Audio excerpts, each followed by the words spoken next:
안녕하십니까? 안녕하세요. 바울은 로마서 1장 뒷부분에서 하나님을 믿지 않는 자들의 죄악을 드러내고 있습니다. 거기에 보면 우상숭배, 또 살인, 또 동성애 등 아주 여러 가지 죄악을 나열하고 있습니다. 이를 읽은 로마 성도들은 또 이 편지를 읽는 사람들은 그에 대해서 참 판단하기가 쉬웠습니다. 정말 동성애를 하다니 나쁜 사람들이, 더러운 사람들이, 추악한 사람들이 이렇게 판단하기 쉬웠는데 사도 바울은 그 판단하는 자들을 향해서 이제 말하고 있습니다. 한마디로 판단하는 너희도 나쁜 사람이다. 너희도 심판을 피할 수 없다. 그래서 사도 바울은 모든 사람이 하나님의 심판을 피할 수 없는 죄임을 말하고 있습니다. 왜냐하면 하나님께서는 그들의 행한 대로 심판하시는 분이기 때문입니다. 우리가 이 모든 사람이 죄인임을 깨닫기 원하고 또 복음이 필요하다는 사실을 깊이 영접하고 또 우리 심령이 새로워지기를 기도합니다. 첫째, 남을 판단하는 사람도 하나님의 심판을 받습니다. 사도 바울은 남을 판단하는 자들을 향해서 말하고 있습니다. 1절을 함께 읽겠습니다. 시작. 그러므로 남을 판단하는 사람아, 누구를 막론하고 내가 핑계하지 못할 것은 남을 판단하는 것으로 내가 너를 정죄하니 판단하는 내가 같은 일을 행하니라. 남을 판단하는 사람은 남을 판단하는 그 죄와 동일한 죄를 행합니다. 예를 들어서 내가 다른 사람의 교만의 죄를 판단하지만 그 교만의 죄를 나도 행합니다. 내가 다른 사람에게서 정욕의 죄를 판단하지만 그 정욕을 나도 행하고 있습니다. 다른 사람들이 미워하고 시기하는 죄를 보면 그것을 판단하는데 그 시기와 이 미움을 나도 행합니다. 거기다가 내가 다른 사람을 판단함으로써 이 교만한 죄를 더하게 됩니다. 하나님 보시기에 인간은 모두 다 심판받아야 할 죄인입니다. 50보 100보입니다.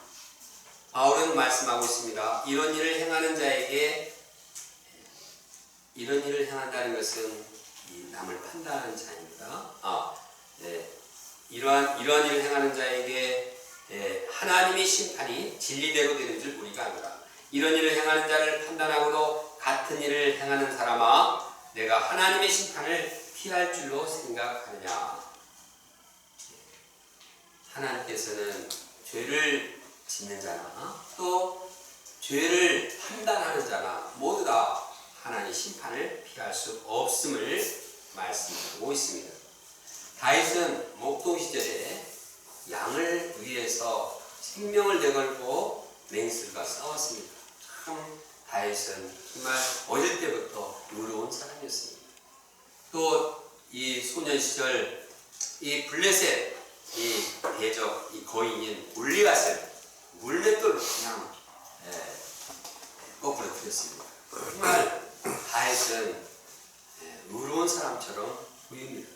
그러나 진짜 다윗이 의로웠습니까? 그가 이 왕이 되었을 때 선지자 나단으로부터 한 이야기를 듣습니다. 그 나단의 이야기는 다음과 같이 요약이 됩니다. 한 부자 양과 소가 많았습니다. 반면에 한 가난한 자는 그냥 딸처럼 애중지하는 그런 암양 새끼 한 마리만 있었습니다. 그런데 이 부자에게 한 나그네가 왔습니다. 부자는 나그네를 대접하기 위해서 자기 많은 소와 양은 놔두고 그 가난한 하나밖에 없는 그 양 새끼를 잡아다가 죽여서 대접을 했습니다. 이 말을 듣다가 다윗은 그냥 외치면서 그를 정죄했습니다. 그런 놈은 죽어 마땅하라. 이때 나단은 다윗에게 말했습니다. 당신이 바로 그 사람입니다. 당신이 충신 우리아를 죽이고 그 아내를 빼앗아서 아내로 삼지 않았습니다. 부자의 죄를 판단한 다윗은 자신이 동일한 죄를 지었음을 깨닫게 되었습니다. 그 이후에 그는 죄를 회개하고 눈물로 이불을 적셨습니다. 그는 자신이 죄인인 것을 깨닫고 항상 주님을 믿고 주님을 의지하고 주님께 기도하는 인생, 그래서 주님과 함께하는 삶을 살았습니다.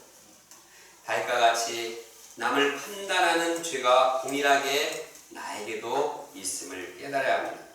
내가 다윗의 살인죄를 판단하기 앞서서 나도 다른 사람을 미워함으로써 살인했다는 사실을 알아야 합니다. 다윗처럼 나도 음욕을 품고 여자를 바라보며 간음죄를 지은 자임을 깨닫고 회개해야 합니다. 제가 율법의 말씀을 알아가면 알아갈수록 생기는 일 중에 하나는 아는 것이 있다 보니까 자꾸 그 말씀대로 다른 사람을 판단하는 것입니다. 남의 죄와 허물을 발견하는 것은 어쩔 수 없는데 그에 대해서 이제 판단 정죄가 앞서는 것이 인간의 본성이요 저의 본성입니다. 그러나 제가 먼저 깨달아야 할 것은 남이 범하는 그 죄가 내 속에도 있다는 사실입니다. 그러므로 먼저 내 죄를 시인하고 회개해야 합니다. 동시에 복음이신 예수를 믿고 죄사함을 받아야 합니다. 그래서 항상 예수님 안에서 영혼의 행복과 은혜와 자유를 누려야 합니다. 이 일은 저뿐만 아니라 우리 모든 동역자들 모두가 해야 할 일입니다. 우리 각 사람이 다른 사람을 판단하는 죄가 자기 안에도 있음을 발견하고 회개하기 원합니다. 그때 우리는 복음이신 예수님이 필요함을 알고 복음이신 예수님을 영접하고 죄사함을 받고 은혜 가운데 살아가게 됩니다. 둘째, 고집과 회개치 않는 마음은 하나님의 진노를 쌓습니다. 하나님의 진노를 쌓는 게 어떤 마음이라고요? 네, 남을 판단하는 자가 주로 걸리는 그 고질병이 있습니다. 그것은 눈이 다른 사람의 죄를 향해서 계속 이렇게 집중하는 반면에 나의 내면을 바라보지 못하고 회개하지 않는 일입니다. 다시 말해서 죄인으로서의 자기 발견이 없이 의로운 심정을 갖는 것입니다. 예를 들어서 우리가 주일 예배 끝나고 펠로십을 가질 때 말씀 앞에 나의 죄를 발견하고 회통해야 되는데 내 마음은 보지 않고 계속 다른 사람 얘기하고 계속 이 다른 사람을 정죄하는 이런 습관이 있다면 남을 판단해서 이제 그 병에 걸린 가능성이 높습니다. 이렇게 남을 판단하는 사람은 내 마음에 있는 의의 칼을 뽑아서 다른 사람들의 죄를 판단하고 정죄합니다. 그러면서도 이런 일을 행하는 것을 당연하게 여깁니다. 의로운 일이라고 생각합니다. 그런데 남을 판단하는 자는 하나님께서 극각적으로 심판하지 않는다는 점을 이용해서 계속해서 남을 판단하는 죄를 저지릅니다. 이들을 향해서 바울은 네가 하나님을 멸시하느냐 하고 책망합니다. 그러면 남을 판단하는 자는 어떻게 하나님을 멸시합니까? 4절을 함께 읽겠습니다. 4절입니다. 시작. 네가 하나님의 인자하심이 너를 인도하여 회개하게 하심을 알지 못하여 그의 인자하심과 영락하심과 그의 참으심이 풍성함을 멸시하느냐. 여기서 볼 때 하나님께서 그들을 향해서 즉각적으로 심판하지 않는 이유는 무엇입니까? 그들에게 죄가 없기 때문이 아닙니다. 그들이 잘나서가 아닙니다. 하나님께서 그들의 죄를 보지만 그들을 사랑하시고 인자하시고 용납하시기 때문에 길이 참으시는 것입니다. 하나님은 선지자 에스겔에게 말씀합니다. 내가 어찌 악인이 죽는 것을 조금인들 기뻐하랴. 그가 돌이켜 그 길에서 떠나 사는 것을 어찌 기뻐하지 아니하겠느냐. 사도 베드로도 말씀합니다. 주께서는 너희를 위하여 오래 참으사 아무도 멸망하지 아니하고 다 회개하기에 이르기를 원하시느니라. 남을 판단하는 자는 자기를 향해 베푸시는 그 하나님의 인자하심과 용납하심과 오래 참으심을 무시하는 것입니다. 얼마나 하나님을 무시하고 영적으로 무지하고 교만한 일입니까? 그러면 남을 판단하는 자들이 자기를 고집하고 회개하지 않으면 어떻게 됩니까? 그것은 그들은 하나님의 진노를 점점 쌓게 됩니다. 5절에 보면 다만 네 고집과 회개하지 아니하는 마음을 따라 진노의 날 곧 의로우심 하나님의 의로우신 심판이 나타나는 그날에 임할 진노를 내게 쌓는도다. 남을 판단하면서도 죄를 회개하지 않는 자의 모습은 마치 홍수로 인해서 물이 점점 쌓여서 막 방주가 넘치려고 하는 그러한 모습을 연상하게 합니다. 그러다가 죄의 심판의 날 죄를 회개하지 않는 자들은 불과 유황에 영원히 타는 못에 빠지게 됩니다. 그날에는 자기의 죄를 회개하지 않은 그 자들은 후회도 소용이 없습니다. 이제는 늦었습니다. 그들에게 회복할 수 있는 이 고통, 이것이 계속 될 것입니다. 선지자 에스겔은 말씀하고 있습니다. 이제 내가 속히 불을 네게 쏟고 내 진노를 내게 이루어서 내 행위대로 너를 심판하여 내 모든 가증한 일을 내게 보응하되 내가 너를 불쌍히 여기지도 아니하며 긍휼히 여기지도 아니하며 내 행위대로 너를 벌하여 너의 가증한 일이 너희 중에 나타나게 하리니 나 여호와가 때리는 이임을 알 네가 아니라. 남을 판단하는 자가 자기 고집을 회개치 않으면 하나님은 그를 향해서 진노하십니다. 그러므로 남을 판단하는 자는 죄를 회개하고 고집을 꺾고 이기신 예수님을 믿어야 합니다. 예수님을 영접할 때 죄사함을 받고 하나님과 함께하는 복을 누리게 됩니다. 하나님과 함께하며 하나님의 인자하심과 용납하심과 길이 참으심의 그 풍성함을 찬양하게 됩니다. 제가 죄를 지을 때 하나님께서는 이를 덮어주고 넘어가시는 사랑을 체험합니다. 그런데 이러한 사랑에도 불구하고 그 죄를 자꾸 반복하는 자신을 발견합니다. 그래도 하나님께서 길이 참으시고 용납해 주십니다. 그러나 제가 그 죄를 회개하지 않을 때 하나님의 진노를 쌓고 있다는 사실을 영접해야 합니다. 그냥 지나가는 것이 아닙니다.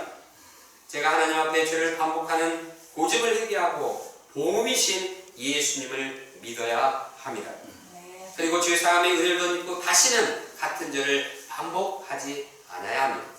셋째, 율법이 있는 유대인도 율법이 없는 이방인도 모두 심판을 받습니다. 이제까지 사도 바울은 하나님이 없는 이방인이나 이들을 판단하는 자 모두가 하나님의 심판을 받게 됨을 말했습니다. 바울은 모든 사람을 향한 하나님의 심판 기준이 무엇인가를 말씀합니다. 한마디로 하나님은 그 행한 대로 보응하십니다.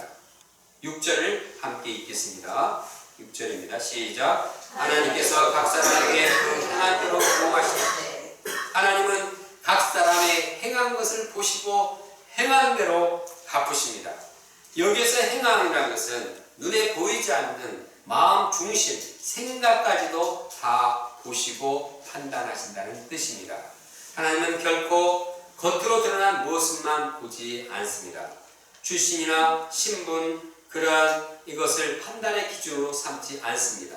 유대인이라서 봐주고 유대인에서 구원 얻고 이방인에서 너는 심판받아야 마땅하다고 하지 않습니다. 돈이 많으니까 너는 봐줄게. 너는 가난하니까 봐줄게. 너는 공부 잘하니까 봐줄게. 없습니다. 하나님은 누구든지 그가 행한 대로 보응하십니다. 그러면 구체적으로 하나님은 어떻게 보응하십니까? 7절 8절을 함께 읽어보겠습니다. 7절 8절입니다. 시작. 참고 선을 행하여 영광과 존귀와 썩지 아니하고 하는 자에게는 영생을 하시고 오직 판을 지어 진리를 따르지 아니하고 불의를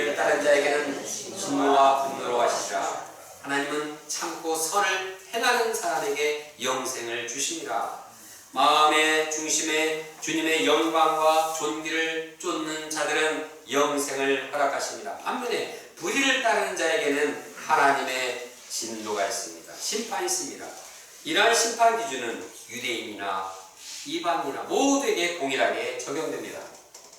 그러면 여기서 볼 때 바울은 하나님께서 이 행하는 것을 보시고 심판하신다는 그 심판 기준을 말합니다.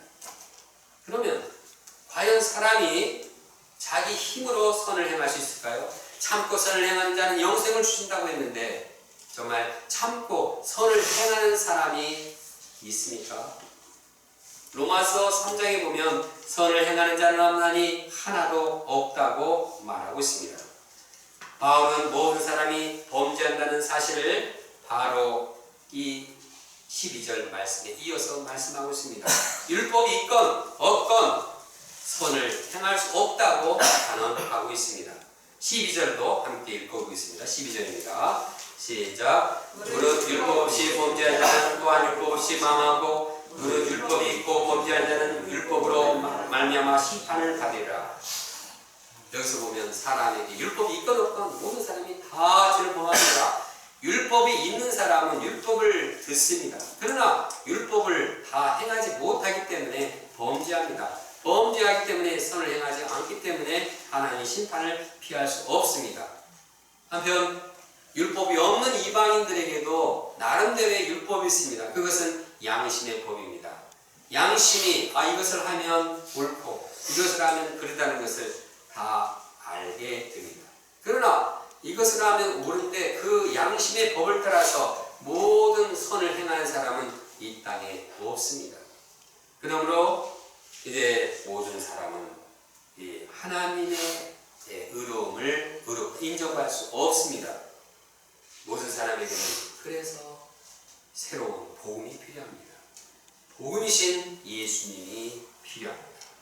우리가 복음이신 예수님을 믿을 때 우리는 의롭지 않지만 의롭다 인정받습니다. 죄사함을 얻습니다. 예수님을 믿을 때 우리가 구원의 은혜 가운데 살아가게 되는 것입니다. 본문이 판단 정죄가 많은 이 시대에 특히 우리 신자에게 영적인 방향이 되기를 원합니다. 요즘 광화문파하고 서초동파가 이제 대립이 아주 치열합니다. 그냥 서로를 판단 정죄하면서 막 싸움을 하는데 이 그칠 줄을 모릅니다. 아마 국회의원 선거가 있는 내년 4월까지는 더 거세질 것으로 보입니다. 근데 정치뿐만 아니라 이 영향력이 교회까지 들어와서 성도들끼리 이 정치적인 이슈로 분열하고 갈라지고 막 예배 중간에 막 나가고 이런 현상이 나타난다고 합니다. 또 가정에까지 이게 파고들어서 그냥 밥 먹다가 부모하고 자식들끼리 확 싸우고 그래서 밥상 차고 나오는 그런 사례도 있다고 합니다. 우리가 본문 말씀을 영접하면서 또한 영적인 방향을 잡기 원합니다. 먼저 내가 상대방을 판단 정죄하는 그 죄가 나도 동일하게 행하고 있음을 영접해야 합니다. 신의 그러면 나도 저 죄를 알고 있다고 행하고 있다고 생각하면 이 판단 정죄하는 일이 점점 사라지고 내가 나의 죄를 회개하다 보니 마음에 평화하고 또 상대방과 화해의 길을 이제 열어가게 될 것입니다. 또 우리가 모두 예수님이 없으면 모두 다 하나님의 심판 받을 수밖에 없는 죄인임을 깨달아야 합니다. 강원파도 서초동파도 예수님이 없으면 모두 다 죄인입니다. 그러므로 우리는 복음이신 예수님을 믿는데 마음을 다해야 합니다.